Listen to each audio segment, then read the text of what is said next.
ሰላም እንዴት ናችሁ የቻናሌ ተከታታዮች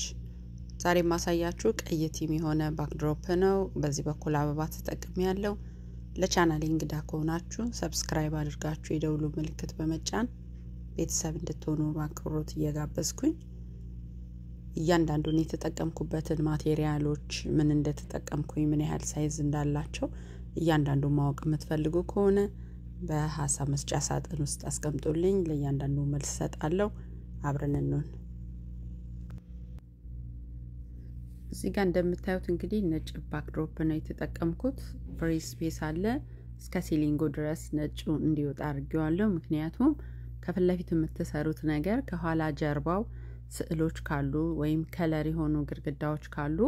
ያን ያህል ውበቱ ጎልቶ ላይ ወጣላችሁ ስለሚችል እኔ ፕሌን የሆነ ባክድሮፕ ነው ከኋላ እንደ ቤዝ የምጠቀመውና እዚህ ጋር እንግዲህ ያለውን ነገር አብረን እየሰራን እንሄዳለን ማንኛውም በመሰራው ስራዎች ላይ እናንተ ጥያቄ ካላችሁ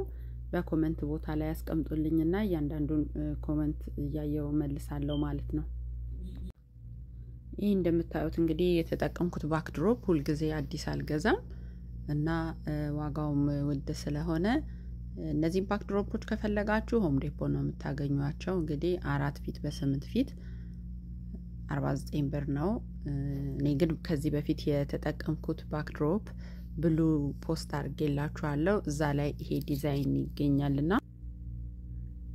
ይሄ ባክድሮፕ እንደምታዩት ባለፈው የሰራውበት የተጠቀምኩት ባክድሮፕ ነው ከዚህ ቪዲዮ በፊት የተፖስተውን ቪዲዮ ብታዩት ይሄን ዲዛይን ታገኛላችሁ አሁን ግን ክሊን አድርጌ እነዚህን እየተጠቀምኩኝ ነው መጀመሪያ ጥቁሩ ነው ማለብሰው ምክንያቱም ነጩን ጥቁር ያደርግልኛል ማለት ነው ብቻውን ቀዩን ብጠቀመው ያን ያህል ውበቱ ቅላቱ ወደፊት ሊመጣ ስለማይችል በውስጡ ነጭ ስለሚሸፈን ውበቱ ያን ያህል አያምርም ማለት ነው መጀመሪያ ጥቁሩን አለብሳለሁ ከዛ በኋላ ደግሞ ቀዩን አለብሳለሁ እናንተም እነዚህ ቦርዶች ላይ የፈለጋችሁትን ፋብሪክ መጠቀም ትችላላችሁ ቅርጹንም እንደፈለጋችሁ ማድረግ ትችላላችሁ እኔ ለዛሬ እንግዲህ ያዘጋጀሁት ይሄንን ጥቁሩንና ቀዩን ነው ማለት ነው እንግዲህ ውበቱን እስከመጨረሻው ድረስ ተከታትላችሁ ታገኙታላችሁ እዚህ ጋር ከጀርባ የማስይዘው ፒን ነው መርፌ ቁልፍ ማለት ነው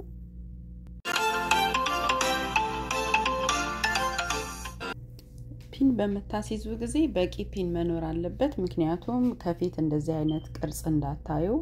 እርግጠኛ እስከምትሆኑ ድረስ መወጠሩን መተው የለባችሁም ከፊትም ከኋላም እንግዲህ ያያችሁት ከፊትና ከኋላ የተለያየ ሁኔታ ነው ያለው የምትፈልጉ ከሆነ ግን ከኋላ እንዴት እንደሰራው ማየት የምትፈልጉ ምን ላይ ባክድሮፑን እንዳቆምኩኝ ማየት የምትፈልጉ ከሆነ ኮሜንት ላይ አስቀምጡልኝና ዲቴል ቪዲዮ ሰራላችኋለሁ ከዚህ የበለጠ ማለት ነው እናንተ ግን እንደነገርኳችሁ የተለያየ ፋብሪኮችን ብታለብሱ ቆንጆ ነው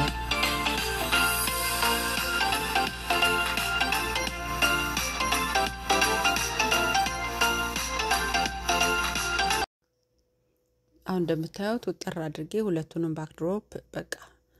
እንደዚህ በዚህ መልኩ ጨርሻለሁኝ አሁን እንግዲህ ወደ ማስዋብ ነው የሚሄደው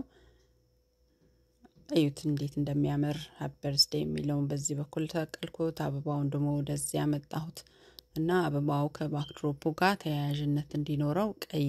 አለፍ ያለ ባሉን ተጠቅሜያለሁ እናንተም የትኛውንም ስራ እንደዚህ ጽድት ያለ ስራ ባጭር ደቂቃ ውስጥ እንግዲህ ግማሽ ሰዓት በማይሞላ ሰዓት ውስጥ ነው አጠናቅቄ ጨረስኩት ማቴሪያሉ ካላችሁ የምትፈልጉትን በቤታችሁ በመትፈልጉበት ስፍራ መስራት ትችላላችሁ ሐሳብ አስተያየት ማንኛውንም ኮሜንት ካላችሁ ጻፉልኝ ደውሉልኝ በዲሲ በሜሪላንድ በቨርጂኒያ እንገኛለን ሁሉንም ፕሮግራሞችን ሰራለን ሰርግን ጨምሮ ለዛሬው አመሰግናለሁ